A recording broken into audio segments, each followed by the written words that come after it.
5 నెలల బిడ్డని ఎత్తుకొని పోతున్నారండి. ఎవరికి పేద పేద హిందువులు అన్న కూడా దళితులే, ఎస్సీ ఎస్టీ ఎస్టీ మధ్యతరగతి వాళ్ళని చంపితే ఏమొస్తుందండి? మమతా బెనర్జీ కావచ్చు, ఈ ముస్లిమ్స్ కావచ్చు. ఇప్పుడు మేము చంపాలంటే చంపరాదా? చంపరాదు ఎట్లా? ఎందుకంటే ఈ రకంగా రెచ్చగొట్టడం కరెక్ట్ కాదు. మేము కలిసి బతకాలనుకుంటున్నాము, కానీ హిందువులకు మాత్రం బుద్ధి రావాల్సిందే. కాశ్మీర్ ఖతమైంది, వెస్ట్ బెంగాల్ కాలుతున్నది. మరి ఎందుకు అస్సాంలో గొడవలు అవుతలేవు?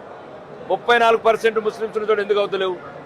ఆడ మొగోడు ఉన్నాడు కాబట్టి, హిందూ బిడ్డ ఉన్నాడు కాబట్టి, భారతీయ జనతా పార్టీ ఉన్నది కాబట్టి సన్నాసులకు చెప్తున్నా, ఈ కమలని ముద్దాడుండ్రి, ఈ కాషాయ జెండాని ప్రేమించడం నేర్చుకోండి. ఈ కాషాయ జెండా మీ గుండెలకు, మీ భవిష్యత్తుకు అండ.